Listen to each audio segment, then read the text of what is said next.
சான்றோர் பெருமக்கள் அனைவருக்கும் வணக்கம். அனைவரையும் வணங்கி மகிழ்கிறேன். சென்னை செந்தமிழ் மன்றம் பொது அறக்கட்டளை அனைவரையும் வருக வருக என வரவேற்பதில் பெருமகிழ்ச்சி கொள்கின்றோம். சான்றோர் பெருமக்களே, இன்றைக்கு சென்னை செந்தமிழ் மன்றத்தினுடைய 185வது நிகழ்வு. இந்த 185வது நிகழ்விற்கு அனைவரையும் வருக வருக என வரவேற்பதில் பெருமகிழ்ச்சி கொள்கின்றோம். சான்றோர் பெருமக்களே, இன்றைக்கு திருக்குறளில் நாம் 185வது திருக்குறளை உங்களிடம் பகிர்ந்து கொள்ளப் போகிறேன். அறம் சொல்லும் நெஞ்சத்தான் அண்மை புறம் சொல்லும் உண்மையார் காணப்படும். இது 185வது திருக்குறளாக இடம்பெறுகிறது. 19வது அதிகாரத்தின் 5வது திருக்குறள். ரொம்ப அழகான கருத்தை கொண்ட அற்புதமான திருக்குறள் வடிவங்களை நாம் பார்த்து கொண்டு வருகிறோம். அறநூல்கள் கூறும் உள்ளம் உள்ளவனாக ஒருவன் இல்லாத தன்மையினை அவன் புறம் கூறுகின்றதான அந்த இழி செயலால் தெளிவாக அறியலாம். அறநூல்கள் கூறும் உள்ளம் உள்ளவனாக ஒருவன் இல்லாத தன்மையினை அவன் அறம் பேசுவானா, அறத்தை கடைபிடிப்பானா என்பதை நாம் எவ்வாறு தெரிந்து கொள்ளலாம்னா, அவன் மற்றவரிடம் பேசுகின்ற போது, மற்றவரை பற்றி பேசுகின்ற போது அவன் அறத்தோடு நடந்து கொள்கிறானா அல்லது அறம் தவறி நடந்து கொள்கிறானா என்பதை நாம் அறிந்து கொள்ள முடியும் என்பதுதான் இன்றைய திருக்குறளினுடைய அழகான செய்தியாக இருக்கிறது. அறம் சொல்லும் நெஞ்சத்தான் அண்மை புறம் சொல்லும் உண்மையார் காணப்படும். மற்றவரை பற்றி பேசும்போது அவன் எந்த விதமாக பேசுகிறான் என்பதை கொண்டுதான் அவனை நாம் அளவிட முடியும் என்பதை மிக அழகாக இந்த 185வது திருக்குறளில் மிக அழகாக காட்டுகிறார்கள். சான்றோர் பெருமக்களே, இன்றைக்கு நாம் சிலப்பதிகாரத்தினுடைய 33வது நாளாக இந்த அமர்வை தொடர்கிறோம். இந்த 33வது நாள் நிகழ்வாக இன்றைக்கு ஆய்வியல் நோக்கில் கண்ணகி வழக்காறுகள், ஆய்வியல் நோக்கில் கண்ணகி வழக்காறுகள் எப்படி இருக்கின்றன, எப்படி அணுக முடியும் என்பதை பேராசிரியர் முனைவர் து. ராஜம்மாள் அவர்கள் தமிழ்துறையை சேர்ந்து PSG கலை மற்றும் அறிவியல் கல்லூரி கோயம்புத்தூரில் உள்ளது. அந்த கல்லூரியில் சீரும் சிறப்புமாக பணியாற்றி வருகிறார். அது மட்டுமல்லாமல் நன்னூலில் அவர்கள் சென்னை செந்தமிழ் மன்றத்தோடு இணைந்தார்கள். நன்னூலிலும் அவர்களுடைய அழகான செய்திகளை எல்லாம் ஆய்வுபூர்வமாக நமக்கு அளித்தவர்கள். அந்த அடிப்படையில் அம்மையார் அவர்களை அத்துணை பேர் சார்பிலும் சென்னை செந்தமிழ் மன்றத்தின் பொது அறக்கட்டளை சார்பிலும் வருக வருக என வரவேற்று சான்றோர் பெருமக்களையும் ஆசிரியர் பெருமக்களையும் மாணவ செல்வங்களையும் ஆய்வாளர் நண்பர்களையும் மீண்டும் வருக வருக என வரவேற்று இந்த அவையை அம்மையாரிடம் ஒப்புவித்து இடம் சாருகிறேன். நன்றி, வணக்கம். வணக்கங்க, நன்றிங்க.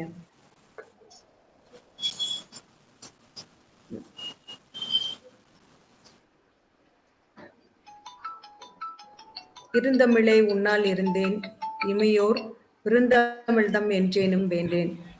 அன்னை தமிழுக்கு வணக்கம். ஐயா வணக்கம் ஐயா. எனக்கு வந்து ஐயாவோட ஒரு தொடர்ச்சியான ஒரு மரபுன்னு கூட நம்ம சொல்லலாம். மரபார்ந்த ஒரு நிலையில ஒரு தொடர்ச்சி அப்படின்றது வந்து இருந்துகிட்டே அப்படின்றத நம்ம பார்க்கலாம்.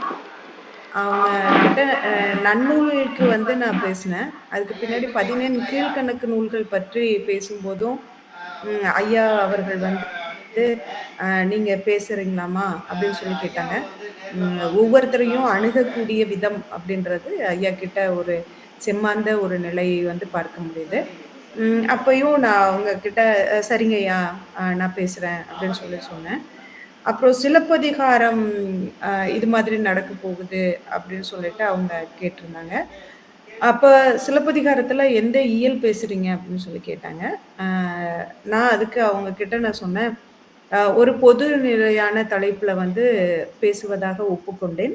அந்த அடிப்படையில ஆய்வியல் நோக்கில் கண்ணகி வழக்காறுகள் அப்படின்ற ஒரு தலைப்பு எடுத்துட்டு, இதுவரையிலும் இருக்கக்கூடிய கண்ணகியினுடைய வழக்காறுகள் எப்படி இருக்கு? அந்த வழக்காறுகளை வந்து 2 நிலைகள்ல பார்க்கலாம் அப்படின்றத நான் பார்க்குறேன்.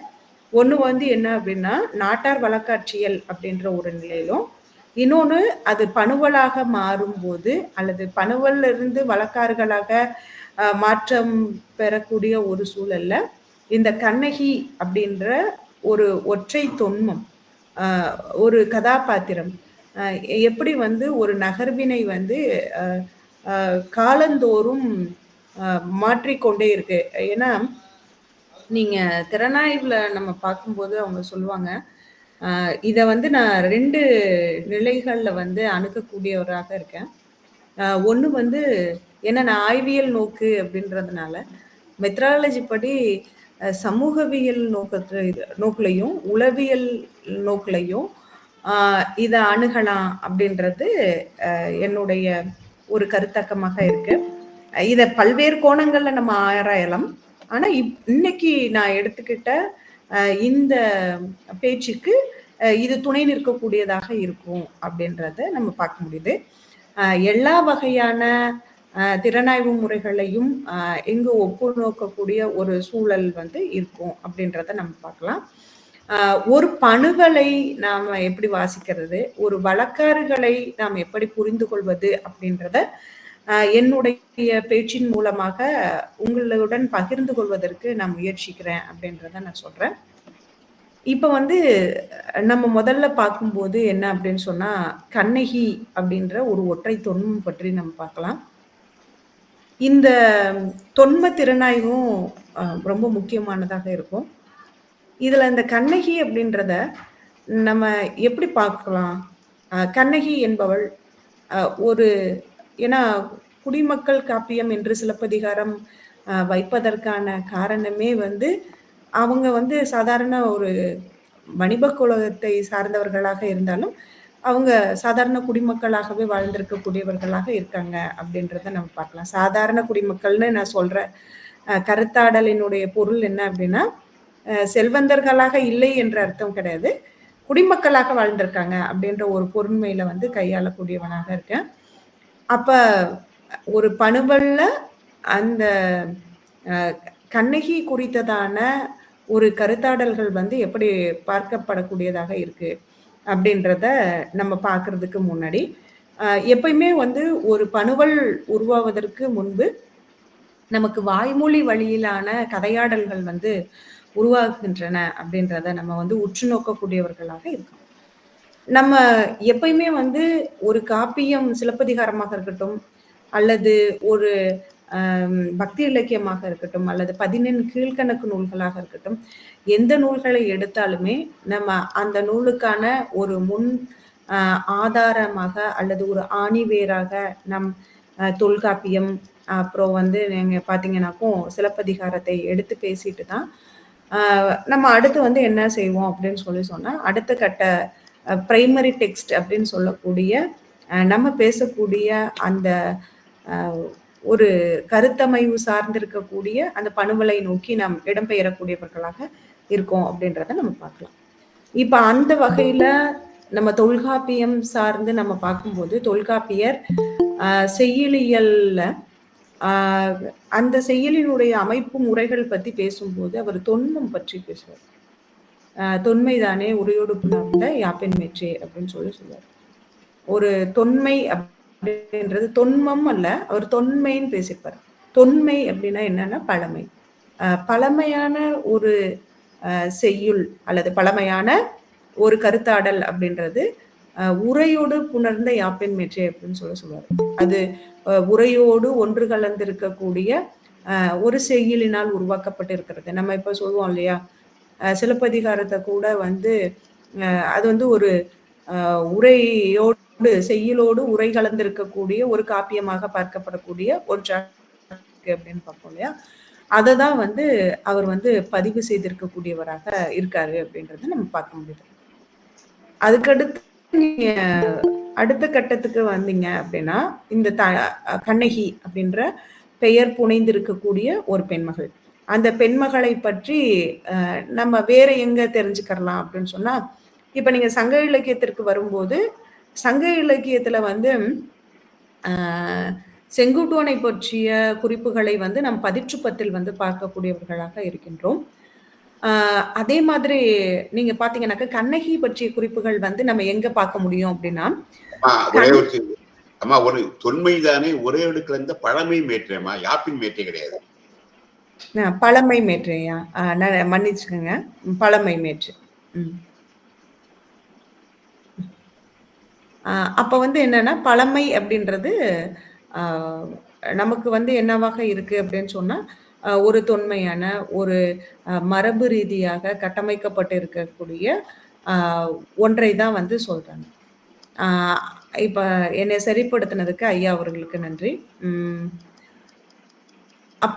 அப்படின்னு சொல்லி சொன்னா, இப்ப நம்ம என்ன பார்த்துக்கிட்டு இருக்கோம் அப்படின்னு சொல்லி சொன்னா, சங்க இலக்கியங்கள்ல கண்ணகி குறித்ததான கதையாடல்கள் அல்லது கண்ணகி குறித்ததான ஒரு பேச்சுக்கள் வந்து இடம்பெறக்கூடியதாக இருக்கு அப்படின்னு சொல்லி நம்ம பார்க்கும்போது, கண்ணகி என்ற பெயர்ல பேகனினுடைய மனைவி இருக்கா அப்படின்ற ஒரு குறிப்புகள் மட்டுமே நமக்கு கிடைக்கக்கூடியதாக வந்து இருக்கு அப்படின்றத வந்து நம்ம பார்க்க முடியுது.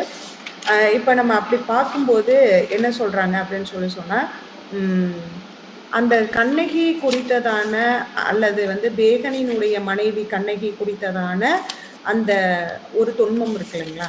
அந்த தொன்மம் அப்படின்றது நமக்கு பார்க்கும்போது கபிலர், பரணர், அப்புறம் பெருங்குன்றூர் கிழார், அப்புறம் பார்த்தீங்கன்னா அரசியல் கிழார், இவங்க 3 பேரும் 143வது பாடல்ல இருந்து 147வது பாடல் வரையிலுமான பாடல்கள்ல பேகனுக்கு வந்து அறிவுரை சொல்லக்கூடியவர்களாக இருக்காங்க. என்ன சொல்றாங்க அப்படின்னு சொல்லி சொன்னா, அதாவது நாங்க உங்க வீட்டு வாசல்ல போய் பொருள் தேடுவதற்காக போயிட்டு நாங்க முன்னாடி நின்னோம். அப்படி நிற்கும் போது அங்க ஒரு பெண் வந்து என்ன செஞ்சா அப்படின்னு சொன்னா, ரொம்ப வருந்திய மனநிலையோடு வந்து காட்சியளிக்கக்கூடியவளாக இருந்தா. அப்ப அவளை பார்த்தோன்னே அவ தான் வந்து பேகனினுடைய மனைவி. அவருக்கு வந்து வேறொரு பெண்ணின் மீது விருப்பம் கொண்டு அவர் வந்து என்ன செஞ்சிருக்காரு அப்படின்னா வெளியில போயிருக்காரு அப்படின்ற மாதிரி அந்த பெண் வந்து சொன்னா. ஒவ்வொருத்தரும் ஒவ்வொரு மாதிரியான ஒரு உரையாடல்களை வந்து பேகனிடம் வந்து நிகழ்த்தக்கூடியவர்களாக இருப்பாங்க. அப்ப பேகனுக்கு வந்து அவங்க அறிவுரை சொல்லக்கூடியவர்களாக இருக்காங்க. அதுல கபிலர் மட்டுமே பேகனினுடைய மனைவி கண்ணகி அப்படின்ற அந்த சொல்லாடலை வந்து பயன்படுத்தியிருக்கக்கூடியவராக வந்து இருப்பாரு அப்படின்றத நம்ம பார்க்க முடியுது.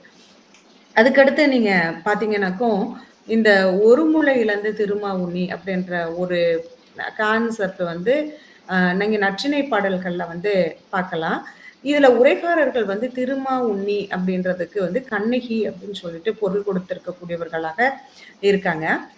இந்த திருமா உண்ணி அப்படின்றது வந்து என்ன அப்படின்னு சொன்னா, காவிய காலம் அப்படின்ற நூல்ல பேராசிரியர் வையாபுரி பிள்ளை அவர்கள் கதை வந்து என்ன செய்யுது அப்படின்னு சொன்னா, காலச்சூழல்களுக்கு தக்க மாறுபட்டு காணப்படக்கூடியதாக வந்து இருக்கு அப்படின்றத வந்து அவர் சொல்றாரு. இப்ப ஒரு முளையிலிருந்து திருமா உண்ணி அப்படின்னும்போது அவங்க கேரளத்துல எல்லாம் வந்து உண்ணி என்பது ஒரு வகையான இன மக்களை வந்து குறிக்கக்கூடியதாக இருக்கின்றது. அதுல வந்து திரு என்பது அடைமொழியாக திருமா உண்ணி மான பெரிய அது மாதிரியான பல்வேறு பொருண்மைகள்ல வந்து கையாளப்படக்கூடியதாக வந்து இருக்கு அப்படின்றத நம்ம பார்க்கலாம். ஆனா வந்து இங்க திருமா உண்ணி அப்படின்னு சொல்லிட்டு சொல்லும்போது இவங்க என்ன சொல்றாங்க அப்படின்னு சொன்னா, இந்த திருமா உண்ணி அப்படின்ற ஒரு பெண் பத்தி பாடியிருக்காங்க. அதே மாதிரி ஆதிமந்தியார் பத்தி எல்லாம் பாடியிருக்கக்கூடிய நம்ம புலவர்கள், அது கபிலராக இருக்கட்டும், பரணராக இருக்கட்டும், ஔவையாக இருக்கட்டும், பல்வேறு புலவர்கள் ஏன் கண்ணகி வழக்காறுகள் வந்து அவங்களுடைய வழக்கத்துல இருந்திருந்தா ஏன் அவங்க வந்து எந்த ஒரு இப்ப நமக்கு பாட்டும் தொகையும் அப்படின்னு இருக்கக்கூடிய ஒரு சூழல்ல எதுலையுமே ஏன் அவங்க வந்து அது சார்ந்து இருக்கக்கூடிய ஒரு செய்தியை வந்து பதிவு பண்ணல அப்படின்ற ஒரு வினாவினை வந்து நம்ம எழுப்பக்கூடியவர்களாக இருக்கலாம். இன்னொரு விஷயம் என்ன அப்படின்னு சொல்லி சொன்னா, இப்ப நம்ம கதைக்கு தேவையான ஒரு அஹ், ஒரு கிளை கதைகளையோ அல்லது ஒரு புராண கதைகளையோ வந்து நம்ம பயன்படுத்தக்கூடியவர்களாக இருப்போம் இல்லையா? ஆனா வந்து அது நமக்கு தேவையில்லை அப்படின்னு சொல்லி சொன்னா அந்த தேவையை வந்து நம்ம தேவையான இடங்களில் மட்டுமே வந்து கிளைக்கதைகளை வந்து பயன்படுத்தக்கூடியவர்களாக இருப்போம் அப்படின்றது இருக்கு. அப்ப நம்ம இன்னொரு பக்கம் யோசிச்சு பார்த்தா கண்ணகி குறித்ததான ஒரு புராண கதைகள் வந்து தேவைப்படாம இருந்திருக்குமோ அப்படின்றது ஒரு கேள்வியாக எழுதே தவிர சில இடங்கள்ல இப்ப நமக்கு சங்க இலக்கிய பாடல்கள்ல எவ்வளவோ பாடல்கள் வந்து தலைவன் தலைவியினுடைய பிரிவு பாடல்கள் வந்து இருக்கு. அதே மாதிரி ஒரு கோபக்கனல் கொண்டு இருக்கக்கூடிய பாடல்கள் வந்து இருக்கு. சில புறப்பாடல்கள்ல பெண்களும் வந்து ஒரு போருக்கு வந்து தன்னுடைய வீட்டுல இருக்கக்கூடிய ஆண் மக்களை வந்து எப்படி அனுப்பி வச்சாங்க, வீர பெண்கள் பத்தி வந்து பேசக்கூடிய பாடல்கள் வந்து இருக்கு. ஆனா நமக்கு பெரும்பாலான பாடல்கள் வந்து புறநானூற்று பாடல்கள்ல வந்து ஒரு ஆணுக்கு கொடுத்திருக்கக்கூடிய ஒரு முக்கியத்துவம் வந்து பெண்களுக்கு வந்து ஒரு சில இடங்களில் மட்டுமே வந்து கொடுக்கப்பட்டிருக்கக்கூடியதாக வந்து நம்ம பார்க்க முடியுது. ஆனா நீங்க அகப்பாடல்கள்ல பாத்தீங்கன்னாக்கா பிரிவை பற்றி பேசும்போது நீங்க வந்து ஒரு கண்ணகி வந்து கோபமா போகும்போது அதை பற்றியதான செய்திகள் வந்து இடம்பெறும் போது அவளுடைய கதைகள் வந்து பேசப்படாட்டி கூட தலைவனை பிரிந்த தலைவியை பற்றி பேசும்போது கண்ணகி வந்து இப்படி பேகனை பிரிந்தாள் என்ற செய்தி புறநானூறில் வந்து சொல்லப்பட்டு இருக்கின்றதோ அது மாதிரி பிற இடங்கள்லையும் வந்து என்ன செய்யப்படலை அப்படின்னு சொன்னா சொல்லப்படலை அப்படின்றதுதான் இருக்கு.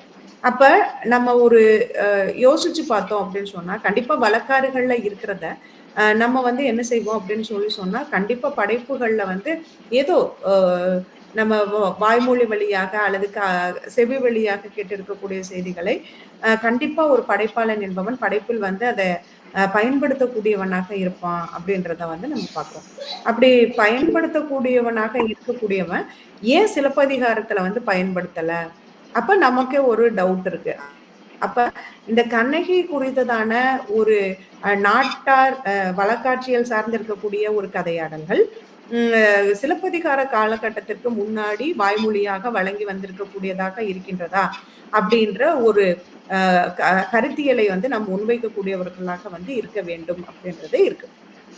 இப்ப அந்த வகையில நம்ம பார்க்கும்போது அப்ப சொல்லப்பட்டிருக்கக்கூடிய நாட்டார் வழக்காற்றில் சார்ந்திருக்கக்கூடிய கதையாடல்கள் எல்லாமே அல்லது பணுவல் சார்ந்து இருக்கக்கூடிய கதையாடல்கள் எல்லாமே எப்போ வந்தது, சிலப்பதிகார காலகட்டத்திற்கு பின்னாடியானதாக இருக்கின்றதா அப்படின்ற ஒரு வினாவினை வந்து நம்ம எழுப்பக்கூடியவர்களாக வந்து இருக்கின்றோம் அப்படின்றத நம்ம பார்க்கலாம். இப்ப நம்ம சிலப்பதிகாரத்தினுடைய காலகட்டத்தை வந்து கிபி 2ஆம் நூற்றாண்டு காலகட்டம் 1, 2 அப்படின்னு சொல்லிட்டு பல்வேறு வரலாற்று அறிஞர்கள் வந்து சொல்றாங்க. ஆனா வந்து பெரும்பாலான இலக்கிய வரலாறுகளை நாம் பார்க்கும்போது கிபி 2ஆம் நூற்றாண்டு காலகட்டம் சிலப்பதிகாரமும் மணிமேகலையும் தோன்றிய காலகட்டங்கள் அப்படின்னு சொல்லிட்டு நம்ம பார்க்கிறோம். அப்ப இந்த காலகட்டத்துல தோன்றியிருக்கக்கூடிய ஒரு நூல் அல்லது ஒரு இலக்கியம், அந்த இலக்கியம் வந்து எப்படி வந்து ஒரு வழக்கார நிலைகளை வந்து உருவாச்சு. நம்ம இப்ப கதை கேட்டுட்டு கூட அந்த ஒரு இலக்கியம் இருக்கு. அந்த இலக்கியத்தை வந்து யாரோ ஒருத்தவங்க படிச்சு அத கதைகளாக சொல்லியிருந்தா கூட அது நம்மளுடைய வழக்கில் வந்து இருக்கக்கூடியதாக இருக்கு. நம்ம 2 பேர்த்த முக்கியமா என்ன அப்படின்னா இப்ப கண்ணகி அப்படின்ற ஒரு கதாபாத்திரம் எப்படி வந்து ஒரு வளர்நிலையில அது வேற வேற அதாவது சமூக சூழல்ல இத வந்து சொல்லுவாங்க, திறனாய்வாளர்களே சொல்லுவாங்க. என்ன சொல்லுவாங்க அப்படின்னு சொன்னா ஒரு கதாபாத்திரமானது என்ன செய்யும் அப்படின்னு சொன்னா கால சூழல்களுக்கு ஏற்ப வந்து அது மாறுபட்டு ஒரு புதிய ஒரு என்னது ஒரு சமூகத்தை வந்து அல்லது ஒரு புதிய மரபினை வந்து அது உருவாக்கக்கூடியதாக வந்து இருக்கும் அப்படின்றத வந்து சொல்லுவாங்க. இப்ப அந்த அடிப்படையில வந்து என்ன அப்படின்னு சொன்னா இந்த கண்ணகி அப்படின்ற ஒரு கதாபாத்திரம் கால சூழல்களுக்கு தகுந்த மாதிரியாக எந்தெந்த மாதிரி வந்து கட்டமைக்கப்பட்டு இருக்கக்கூடியதாக இருக்கு அப்படின்றத வந்து நம்ம பார்க்கணும். சரிங்களா? இப்ப அந்த அடிப்படையில நம்ம பார்க்கும்போது முதல்ல ஒரு சமூகவியல் அப்படின்ற ஒரு நோக்குல நம்ம கண்ணகியை பார்க்கும்போது அந்த ஒரு கண்ணகியினுடைய சமூக வரலாற்றை வந்து நம்ம அவங்களுடைய வளர்ச்சி நிலைகள், அந்த தொன்ம வளர்ச்சி நிலைகள்ல கண்டெடுக்கப்படக்கூடியவர்களாக இருக்கலாம். அல்லது அவங்களுடைய அந்த கதைகள் வந்து ஒரு பணுவல்லையாக இருக்கட்டும், அல்லது வழக்காறுகள்லையா இருக்கட்டும், சொல்லப்படக்கூடிய ஒரு முறைகள்ல அதற்கான மதிப்பீடுகள் வந்து என்னவாக இருக்கு அப்படின்றத நம்ம பார்க்கலாம். இது என்னென்ன மாதிரியான ஒரு புது படைப்பாக வந்து வெளியாகி இருக்கின்றது அப்படின்றத வந்து நம்ம பார்க்க முடியுது அப்படின்றத நம்ம பார்க்க முடியுது. அப்ப அந்த அடிப்படையில ஒரு பேசிக்கா நம்ம பார்க்கக்கூடியது என்ன அப்படின்னு சொன்னா, அந்த கண்ணகி சார்ந்திருக்கக்கூடிய தொன்மம் அப்படின்ற ஒரு விஷயம். இந்த தொன்மம் அப்படின்றத நம்ம சமூகவியல் நோக்குல, அப்புறம் தொன்ம திறனாய்வு நோக்குல, அப்புறம் உளவியல் அணுகுமுறைகள் நோக்குல வந்து நம்ம அணுகக்கூடியவர்களாக இருக்க வேண்டும் அப்படின்றது இருக்கு. இப்ப முதல்ல இந்த கண்ணகி அப்படின்ற அந்த ஒற்றை தொன்மம். இப்ப கண்ணகி கதை பத்தி நமக்கு எல்லாத்துக்குமே தெரியும். சிலப்பதிகாரத்துல கண்ணகி என்ற ஒரு கதாபாத்திரத்தை முதல் பகுதியிலே மங்கள வாழ்த்து கதை பகுதியிலேயே வந்து இளங்கோவடிகள் வந்து என்ன செய்யறாரு அப்படின்னா அறிமுகம் செய்து வைக்கக்கூடியவராக இருக்கார். அப்படி அறிமுகம் செய்யும் போது அந்த பெண்ணை வந்து எப்படி திருமகளுக்கு இணையாகவும் அருந்ததியினுடைய கற்பிற்கு இணையாகவும் வந்து போற்றப்படக்கூடிய ஒரு பெண்ணாக வந்து அவர் அறிமுகம் செய்யக்கூடியவராக வந்து இருக்காரு அப்படின்றத நம்ம பார்க்க முடியுது. அதுக்கு பின்னாடியான கண்ணகியினுடைய நகர்வு ஒரு பணுவல்ல வந்து எப்படிப்பட்டதாக இருக்கு அப்படின்றத வந்து நம்ம பார்க்கலாம். இது சார்ந்து இருக்கக்கூடிய வழக்காறுகள், அதாவது இப்ப நீங்க நாட்டார் வழக்காற்றியல்ல பார்த்தீங்கன்னாக்கும் தாலாட்டு பாடல்களாக இருக்கட்டும், ஒப்பாரி பாடல்களாக இருக்கட்டும், நடவு பாடல்களாக இருக்கட்டும், நிறைய இலக்கியம் சார்ந்திருக்கக்கூடிய பாடல்கள் எல்லாத்துலேயுமே வந்து நம்ம என்ன பார்க்குறோம் அப்படின்னு சொல்லி சொன்னா இந்த கண்ணகி குறித்ததான ஒரு தொன்மம் வந்து இடம்பெற்றிருக்கக்கூடியதாக வந்து இருக்கு அப்படின்றத வந்து நம்ம பார்க்க முடியுது. அப்ப பல நிலைகள்ல வழக்காறுகள்ல வந்து ஒரு தொன்ம கதைகளாக வந்து கண்ணகி வந்து பேசப்படக்கூடிய ஒரு சூழல் அப்படின்றது வந்து இருக்கு அப்படின்றத நம்ம பார்க்க முடியுது. இதுல முதல்ல வந்து நான் வந்து தொன்மம் பத்தி நம்ம பேசணும். இந்த தொன்மம் அப்படின்னா என்னன்னா ஐயா கூட சொன்னாரு, தொன்மைதானே பழமை மேற்று ஒரே எடுக்கணும் பழமை மேற்று அப்படின்னு சொல்லி சொன்னாரு. அதுல வந்து என்ன அப்படின்னு சொல்லி சொன்னா, பழமை என்பது ஒரு மரபார்ந்து ஒரு சமூகத்துல பல காலங்களாக வழக்காறு நாட்டார் வழக்காட்சியல்ல நம்ம பேசப்படக்கூடிய ஒன்று ஒரு குறிப்பிட்ட காலகட்டத்திற்கு பின்னாடி அது என்னவாக மாறுது அப்படின்னு சொன்னா உளவியல் ரீதியாக நம்ம மனசுக்குள்ளேயே ஒரு மூல படிவமாக உருமாறி அது தொன்மமாக கட்டமைக்கப்படக்கூடியதாக இருக்கு. யூங்கு கூட வந்து சொல்லுவாரு, யூங்கினுடைய சமூகவியல் உளவியல்ல வந்து நம்ம சமூக உளவியல்ல நம்ம பார்க்கும்போது அவர் என்ன சொல்வாரு அப்படின்னா, வழக்காறுகள்ல இருக்கக்கூடிய தொடர்ந்து நாம் பேசப்படக்கூடிய ஒரு கதாபாத்திரம் அது என்னவாக இருக்கலாம். அந்த கதாபாத்திரங்கள் என்ன செய்யும் அப்படின்னா நம்ம மனதுக்குள்ளேயே நம்மளுடைய நினைவிலே அன்கான்சியஸ்ல வந்து அது ஒரு மூல படிவத்தை வந்து உருவாக்கக்கூடியதாக இருக்கும். ஒரு படிமம்னா நமக்கே தெரியும் இல்லையா, ஒரு இமேஜை வந்து அது கிரியேட் பண்ணக்கூடியதாக இருக்கும். அந்த இமேஜ் தான் வந்து என்னவாக மாறுது அப்படின்னு சொன்னா வழக்கறுகள்ல வந்து தொன்மமாக மாறக்கூடியதாக இருக்கும் அப்படின்றத நம்ம பார்க்க முடியும். இப்ப வந்து இந்த தொன்மத்தை பத்தி சொல்லும்போது நீட்சே சொல்வாரு, கிரேக்கத்துல வந்து அந்த கிரேக்க நாகரிகத்தினுடைய அந்த அவங்க வந்து கிரேக்க மக்கள் வந்து ஒரு குறிப்பிட்ட காலகட்டத்துக்கு பின்னாடி அந்த தொன்மை சார்ந்திருக்கக்கூடிய சில செயல்பாடுகளை வந்து அவங்க வந்து மறுத்தாங்க. அதை ஏத்துக்கிறதுக்கு வந்து அவங்க முயற்சிக்கல.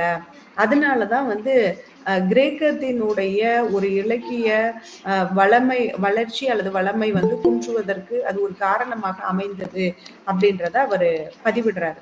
அப்ப எந்த ஒரு சமூகம் ஒரு தொன்மையை புரிந்து கொள்வதற்கு மறுக்கக்கூடியதாக இருக்கோ அல்லது ஒரு தொன்மத்தை வந்து புறக்கணிக்கக்கூடியதாக இருக்கோ அந்த சமூகமும் அந்த இலக்கியமும் வளம் குன்றிய இலக்கியமாகவும் சமூகமாகவும் இருக்கும் அப்படின்றத வந்து அவர் பேசக்கூடியவராக இருக்காரு அப்படின்றத பார்க்க முடியுது. கார்ல் மார்க்சியம் கார்கி போன்றவர்கள் எல்லாருமே வந்து என்ன பேசுறாங்க அப்படின்னு சொன்னா கண்டிப்பா வந்து இலக்கியம் என்பது இலக்கியத்தில் இருக்கக்கூடிய ஒரு உற்பத்திக்கும் அல்லது இலக்கியத்தினுடைய ஒரு பெருக்கத்திற்கும் வந்து தொன்மம் என்பது ஒரு முக்கியமான ஒரு பங்காக இருக்கு அல்லது முக்கியமான ஒரு இடத்தினை வந்து கொடுக்கக்கூடியதாக இருக்கு அப்படின்றத பேசுறாங்க.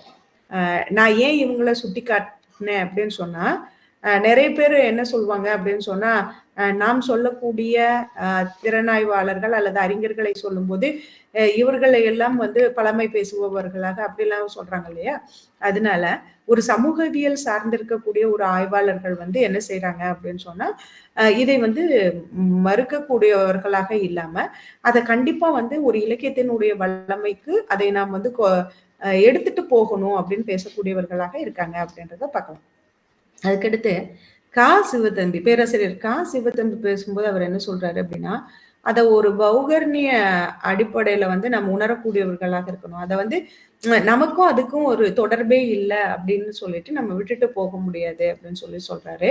கைலாசபதி சொல்லும்போதும் அததான் சொல்றாரு. ஒரு தொன்மம் அப்படின்னு இருக்குன்னா, அது ஏதோ ஒரு சமுதாயத்தில் இருக்கக்கூடிய சமூகத்தில் இருக்கக்கூடிய அல்லது சமுதாயத்தில் இருக்கக்கூடிய மக்களினோட ஏதாவது வந்து ஒரு நெருங்கிய தொடர்பு உடையவர்களாக வந்து அவங்க வந்து இருப்பாங்க.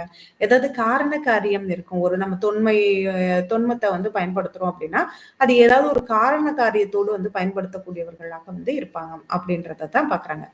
அப்ப நாட்டார் வழக்காற்றியல்ல வந்து பல காலமாக, அதாவது நான் ஒரு நல்லாவே தெளிவாவே நான் சொல்றேன். சிலப்பதிகார காலகட்டத்திற்கு பின்னாடி வழங்கி வந்திருக்கக்கூடிய நாட்டார் வழக்காட்சியல்ல பேசப்படக்கூடிய அந்த கண்ணகி தொன்மமானது எப்படி வந்து ஒரு பணுவல்கள்லையும் சரி பிற நிலைகள்லையும் வந்து அது வளர்ச்சி அடைந்திருக்கக்கூடியதாக வந்து நம்ம இருக்கு அப்படின்றத நம்ம பார்க்க முடியுது. அப்ப இங்க சொல்லும் போது நம்ம என்ன சொல்றோம் அப்படின்னு சொன்னா, தொன்மமாக கட்டமைக்கப்பட்டு இருக்கக்கூடிய கண்ணகி அல்லது தெய்வமாக பார்க்கப்படக்கூடிய ஒரு கண்ணகிய கண்டிப்பா வந்து இளங்கோவடிகள் வந்து ஒரு கட்டமைச்சாரா, அவரு உருவாக்கும் போதே அப்படி ஒரு கதாபாத்திரத்தை தான் உருவாக்கினாரா அப்படின்ற ஒரு வினாவினை வந்து நம்ம எழுப்பக்கூடியவர்களாக இருக்க வேண்டும். ஆனா அவரு கட்டமைக்கும் போது அது மாதிரி அவர் கட்டமைக்கலாம். ஆனா அவர் முடிவு பண்ணிட்டாரு. என்ன முடிவு பண்ணிட்டாருன்னா, கண்ணகி அப்படின்றது அவளை வந்து ஒரு பெருந்தெய்வத்தினுடைய நிலைக்கு வந்து கொண்டு சேர்க்கணும் அப்படின்றத அவர் முடிவு பண்ணிட்டாரு. அவர் முடிவு பண்ணிட்டு தான் அவர் என்ன பண்றாரு அப்படின்னு சொன்னா, அதை உடனே அவர் செய்யல. அவர் வந்து கொஞ்சம் கொஞ்சமா நீங்க பணுவலை உற்று நோக்கும் போதே உங்களுக்கு தெரியும். கொஞ்சம் கொஞ்சமா அவளை வந்து கடத்திட்டு போயிட்டு ஒரு உச்சபட்ச நிலையில வந்து அவளுக்கான ஒரு பெருந்தெய்வத்திற்கான அங்கீகாரத்தை வந்து வழங்கக்கூடியவராக இருக்காரு அப்படின்றத நம்ம பார்க்கலாம். இதுல நீங்க இன்னொரு கேள்வியும் கேட்கலாம். என்ன கேள்வி அப்படின்னா, வஞ்சிக்காண்டம் குச்சியற்கை அப்படின்னு சொல்லி பல திறனாய்வாளர்கள் வந்து சொல்லும்போது நீங்க எப்படி வந்து பின்னாடி இருக்கக்கூடிய அவளுக்கான கோவில் எழுப்ப இருக்கக்கூடிய அல்லது அவளை பெருந்தெய்வ நிலைக்கு வைத்திருக்கக்கூடியதை நீங்க எப்படி இதோட எடுத்துக்கறலாம் அப்படின்ற ஒரு வினாவினை வந்து நீங்க எழுப்பக்கூடியவர்களாக இருக்கலாம். நமக்கு பல திறனாய்வு நோக்குல பல கருத்தியல்களும்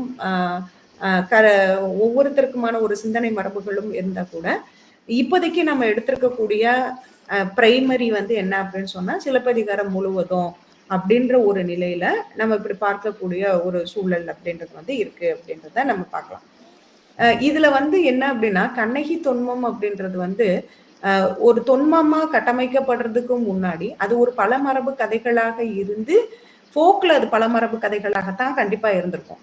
அது பலமரபு கதைகளாக இருந்து பின்னைய நாள்ல வந்து அது வந்து ஒரு நிறுவனமாக்கப்படும் போது அது தொன்மமாக மாறக்கூடிய ஒரு சூழல் அப்படின்றது வந்து இருக்கு அப்படின்றத நம்ம பார்க்கலாம்.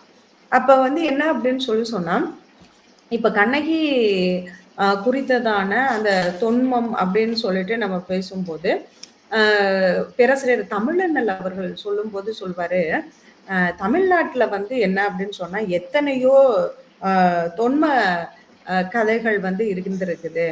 இந்த தொன்ம கதைகள் வந்து என்ன அப்படின்னு சொன்னா நமக்கு வந்து சமுதாயத்துல வந்து நிறைய சடங்கியல் முறைகளை வந்து கற்றுக் கொடுத்திருக்கக்கூடியதாக வந்து இருக்கு. நிறைய வழிபாட்டு முறைகளை வந்து கற்றுக் கொடுக்கக்கூடியதாக வந்து இருக்கு அப்படின்றத வந்து சொல்வார். அப்ப அவர் சொல்லும்போது ஒரே ஒரு விஷயத்த சொல்வாரு, வழக்காறுகள்ல வந்து நடுகர் கதைகள் அப்படின்றது ஒரு வழங்கி வந்திருக்கக்கூடிய ஒன்று இருக்கு. இது வந்து என்ன அப்படின்னு சொன்னா நடுகற்கள் வந்து எடுக்கப்பட்டிருக்க எத்தனையோ குடித்தலைவர்களை பற்றிய செய்திகளை வந்து இது உணர்த்தக்கூடியதாக இருக்கு அப்படின்னு சொல்லிட்டு சொல்றாரு. இதுல அவர் சொல்லக்கூடிய ஒரு ஸ்டேட்மெண்ட் என்னன்னா, முருகன் தொடங்கி கண்ணகி வரையிலான எல்லா கதைகளுமே நடுகற்களை சார்ந்து இருக்கக்கூடிய அல்லது அது சார்ந்து தொடர்ந்து இயங்கிக் கொண்டு இருக்கக்கூடிய ஒரு தொன்மை கதைகளாக வந்து இருக்குது அப்படின்னு சொல்லிட்டு சொல்றாங்க. இதுல அவர் முருகன் கதையை பத்தி பேசும்போது என்ன சொல்றாரு அப்படின்னா, அதாவது முருகன் கதை வந்து புராணமா மாறிடுச்சு. அது ஒரு காப்பியத்தன்மையை வந்து பெறல. அது புராணமா மாறி வளர்ச்சி அடைஞ்சிச்சு. ஆனா கண்ணகி கதை அப்படி இல்ல. அது வந்து என்ன அப்படின்னா புராணத்தன்மையை இழந்து அது வந்து ஒரு காப்பியமாக வந்து உருவாகி அது வளர்ச்சி அடைந்திருக்கக்கூடியதாக வந்து இருக்கு அப்படின்றத அவர் வந்து பதிவு செய்யக்கூடியவராக வந்து இருக்காரு அப்படின்றத நம்ம பார்க்கலாம். இந்த தொன்மம் அப்படின்ற ஒரு விஷயம் பகுத்தறிவோட அதாவது பகுத்தறிவுக்கு நம்மளுடைய பகுத்தறிவுக்கு அப்பாற்பட்டது. நம்மளுடைய உளவியலோட தொடர்புடையதாக இருக்கு. அதே மாதிரி சமூகவியலோடையும் வந்து இது தொடர்புடையதாக இருக்கு. இதுல வந்து இந்த இலக்கிய கொள்கை அப்படின்ற ஒரு நூல்ல ஒரு ஸ்டேட்மெண்ட் சொல்லுவாங்க. அதை நான் சொல்றேன். உலகியல் சமூகவியல் அடிப்படையில் உண்மையை விட ஒருபடி மேலானதாக ஏற்றுக்கொள்ளப்படுகின்றது அப்படின்றத சொல்றாங்க. அப்ப அது என்ன அப்படின்னு சொன்னா உண்மையை காட்டிலும் ஒரு படி மேலானதாக வந்து நம்ம என்ன செய்யலாம் அப்படின்னு சொன்னா இந்த சமூகவியலை வந்து சார்ந்து இருக்கக்கூடிய தொன்மங்களை வந்து நம்ம பார்க்கக்கூடியவர்களாக இருக்கலாம் அப்படின்றத இருக்கு. அதே மாதிரி பக்தின்னு சொல்லும்போது பாரம்பரியத்தை நிறுவிய முன்னோர்களின் உலகத்தை சுட்டுவதாகவே இந்த கண்ணகி கதையாடல்கள் வந்து இருக்கின்றது அப்படின்றத வந்து அவர் பதிவு செய்யக்கூடியவர்களாக இருக்காரு அப்படின்றத நம்ம பார்க்க முடியுது. சரிங்க, இப்ப அந்த அடிப்படையில தமிழ்ல என்னென்ன கண்ணகி சார்ந்து இருக்கக்கூடிய என்னென்ன பணுவல்கள் இருக்கு அல்லது வந்து என்னென்ன கதையாடல்கள் இருக்கு அப்படின்றதும் அதுக்குள்ள இருக்கக்கூடிய வித்தியாசம் என்ன, அதை வந்து ஒரு படைப்பாளனா இளங்கோவடிகள் வந்து அதை எப்படி நகர்த்திட்டு போறாரு அப்படின்றத வந்து நம்ம பார்க்க முடியுது. இப்ப நம்ம முதல்ல பார்க்கக்கூடியது என்ன அப்படின்னு சொன்னா இந்த கண்ணகி பத்தி நம்ம பேசிட்டு இருக்கும்போது கண்ணகி குறித்ததான கதைகள் வந்து தொடக்க காலகட்டத்தில் வந்து சிலப்பதிகாரத்துக்கு முன்பே வந்து இருந்துச்சா அப்படின்றதுக்கான எவிடன்ஸ் வந்து இருக்கா அப்படின்றத தான் வந்து நம்ம என்ன செய்யறோம் அப்படின்னு சொன்னா திரும்ப திரும்ப பார்த்துக்கிட்டே இருக்கோம். இதுல அவங்க சொல்லக்கூடியது என்ன அப்படின்னா இந்த கர்ண பரம்பரை கதைகள் அப்படின்னு சொல்லிட்டு வையாபுரி பிள்ளையே சொல்லுவாரு. தொடக்க காலகட்டத்துல கர்ண பரம்பரை கதைகள் அப்படின்றது வந்து வழங்கி வந்துச்சு. அந்த கர்ண பரம்பரை கதைகள்ல வந்து இந்த கண்ணகியினுடைய கதைகளும் வந்து இடம்பெறக்கூடியதாக வந்து இருந்தது அப்படின்றத வந்து அவர் பதிவு செய்யக்கூடியவராக இருக்காரு. அப்புறம் அதே வையாபுரி பிள்ளை வந்து ஒரு இடத்துல சொல்றாரு, யாப்பருங்கல விருத்தியுரை அப்படின்ற அந்த விருத்தியூர்ல கண்டக செய்யுள் அப்படின்னு ஒண்ணு இருக்கு. அதாவது பத்தினி செய்யுள் அப்படின்னு ஒண்ணு இருக்கு. அந்த பத்தினி செய்யுள் வந்து கண்ணகியினுடைய வரலாறை வந்து கூடக்கூடியதாக வந்து இருக்கு அப்படின்னு சொல்லிட்டு சொல்றாங்க. கண்டகம் பற்றி கடகமணி துளங்க ஒன் செங்குருதியோனோடு கிடப்பதே கெண்டி கெழுதகை இல்லேன் கிடந்தூட பண்ணால் அழுத கண்ணீர் துடைத்த கை அப்படின்னு சொல்லிட்டு அந்த பாடல் இடம்பெறக்கூடியதாக இருக்கும். இது வந்து பத்தினி செய்யுள் அப்படின்னே வந்து வையாபுரி பிள்ளை வந்து சொல்லக்கூடியவராக இருக்காரு. இப்ப இந்த சிலப்பதிகார காலகட்டத்துக்கு பின்னாடி வேற என்ன பணுவல் சார்ந்திருக்கக்கூடிய கண்ணகி சார்ந்திருக்கக்கூடிய அந்த கதைகள் எல்லாம் வந்து உருவாயிருக்கு அப்படின்னு சொன்னா சூடாமணி புலவர் எழுதியிருக்கக்கூடிய வைசிய புராண கதை அப்படின்றது இருக்கு. இத வந்து வடமொழியில காசியப முனிவர் வந்து என்ன செஞ்சிருக்காரு அப்படின்னா எழுதியிருக்கக்கூடியவராகவும் இதுல 38 வைசிகர்கள் பற்றிய குறிப்புகள் வந்து இடம்பெறக்கூடியதாகவும் இதுல 32வது சருக்கமாக இந்த மாச்சாத்து வாணிபன் சிலப்பதிகாரம் பெற்ற சருக்கம் அப்படின்ற ஒரு சருக்கம் வந்து இடம்பெறக்கூடியதாக நம்ம வந்து பார்க்க முடியுது. இப்ப இதுல வந்து ஒரு கதை சொல்றாங்க. என்ன கதை அப்படின்னு சொன்னா சிலப்பதிகாரத்துல வந்து நீங்க கட்டுரை காதையில தான் வந்து பேசுவாங்க. அந்த கோவலனினுடைய வரலாறுகள் குறித்ததான அவன் முன்னாடி என்னவா இருந்தான், அவன் எதனால வந்து உனக்கு ஊழ்வினை அப்படின்றது வந்தது, அப்படின்றதெல்லாம் பேசுவாங்க. அந்த பேசுறதுக்கு நேர்மாறா மற்ற எல்லா இதுலயுமே இருக்கும். இதுல நமக்கே தெரியும் கோவலன் கண்ணகியினுடைய பெற்றோர்களாக இருக்கக்கூடிய மாசாத்துவான், அடுத்து வந்து என்ன மாநாய்க்கன் அப்படின்ற 2 பேரு பத்தி பேசுறோம். முற்பிறவியில வந்து என்ன அப்படின்னா சங்கமன் அப்படின்றதுக்கும் நீலி அவங்களுக்கு இழைத்த துரோகத்தின் பேர்ல அந்த பரதன் அப்படின்றவன் தான் வந்து கோவலனாக வந்து பிறக்கிறான். அவனுடைய மனைவி தான் வந்து யாராக பிறக்கின்றாள் அப்படின்னு சொன்னா கண்ணகியாக பிறக்கின்றாள் அப்படின்ற ஒரு செய்தி வந்து அதுல இடம்பெறக்கூடியதாக இருக்கும். ஆனா இவங்களுடைய கதைகள்ல எல்லாமே என்ன அப்படின்னா மாச்சாத்து அப்படின்றது ஒரு இனக்குழுவினுடைய ஒரு வணிக குழுவினுடைய பெயர். அந்த குழுவுல வந்து மணியரசன் அப்படின்ற ஒருத்தர் வந்து இருக்காரு. அவருக்கு வந்து 2 மனைவியர். அந்த 2 மனைவியர்களுக்குமான குழந்தைகள்ல என்ன அப்படின்னு சொன்னா அந்த முதல் நபர் இருக்கார் இல்லையா, அவருதான் வந்து என்ன செய்யறாரு, தனக்கு அப்பா வந்து பிரிச்சு கொடுத்து தனக்கு கொடுத்திருக்கக்கூடிய செல்வத்தை எல்லாம் வந்து பிறருக்கு தானமாக வழங்கக்கூடியவராக வந்து இருக்காரு. அவருதான் வந்து இந்த பாண்டிய மன்னனினுடைய அந்த கோவில வந்து அது நரபலி கேக்குது அப்படின்னு சொல்லிட்டு இதுல சொல்லியிருப்பாங்க. அதாவது அந்த பாண்டிய மன்னனால வந்து அடைக்கப்பட்டிருக்க கோயில் ஏன் அடைக்கப்பட்டிருக்கு அப்படின்னு சொன்னா அந்த துர்க்கை வந்து நரபலி கேட்கிறா, அதனால வந்து அடைச்சு வச்சிருக்காங்க அப்படின்னு சொல்லிட்டு சொல்றாங்க. அப்ப வந்து என்ன அப்படின்னு சொன்னா அந்த கதையில வந்து சொல்லப்படுறது அங்க வந்து அந்த முதல் பையன் வந்து விளக்க போடுறான், அதே மாதிரி தண்டனைக்கு உட்படுத்துறாங்க, வெட்டுறான். அந்த தலை வந்து இது எல்லாத்துக்குமே தெரிஞ்ச கதையா தான் இருக்கும். அது வந்து காளியினுடைய மடியில போய் விழுகுது. நான் உனக்கு விளக்கு ஏற்றியதற்கு எனக்கு இந்த தண்டனையா அப்படின்னு கேட்கிறாங்க. அதுக்கு பின்னாடிதான் அவங்க வந்து என்னவாக மாறுறாங்க அப்படின்னா பாண்டியனுடைய மகளாக மாறி பின்னாடி பாண்டியனை பழிவாங்கக்கூடியவராக வந்து இருக்காங்க அப்படின்றத வந்து சொல்றாங்க. அதுக்கடுத்து இந்த கண்ணகி வழக்குறை அப்படின்னு சொல்லிட்டு இலங்கையில மட்டக்களப்பு பகுதியில வந்து கண்ணகை அம்மை அப்படின்னு ஒரு அம்மன் வழிபாடு அப்படின்றது வந்து இருக்கு. அதே மாதிரி இதை வந்து வாசி கந்தைய பிள்ளை அவர்கள் வந்து இந்த கண்ணகியினுடைய வழக்குறை அப்படின்ற ஒரு நூலை வந்து ஏட்டுச்சுவடியிலிருந்து பதிப்பித்திருக்கக்கூடியவராக இருக்காரு. இது வந்து என்ன அப்படின்னு சொன்னா கிபி 15ஆம் நூற்றாண்டை சார்ந்ததாக இருக்கு அப்படின்னு சொல்லிட்டு நம்ம பார்க்க முடியுது. இதுல வந்து அடியாருக்கு நல்லாரினுடைய உரை வந்து இடம்பெற்றிருக்கக்கூடியதாக வந்து இருக்கு அப்படின்றத நம்ம பார்க்க முடியுது. அதுக்கடுத்து வந்து என்ன அப்படின்னு சொன்னா இந்த நாட்டு பாடல் அப்படின்றது ஒண்ணு இருக்கு. அந்த நாட்டு பாடல்ல பராச முனிவர் மகள் வந்து யாரு அப்படின்னு சொன்னா கற்புடைய ஒரு பெண். அந்த பொண்ணு தேவலோகத்துல இருந்து இங்க வந்து பூமியில வந்து என்ன செய்யறா அப்படின்னு சொன்னா பிறக்கக்கூடியவளாக இருக்கா அப்படின்னு சொல்லிட்டு அந்த கண்ணகி அம்மன் குளுத்தி பாடல்ல வந்து அந்த கண்ணகி குறித்ததான ஒரு கதை பாடல்கள் வந்து இடம்பெறக்கூடியதாக வந்து இருக்கு அப்படின்னு சொல்லிட்டு நம்ம பார்க்கலாம்.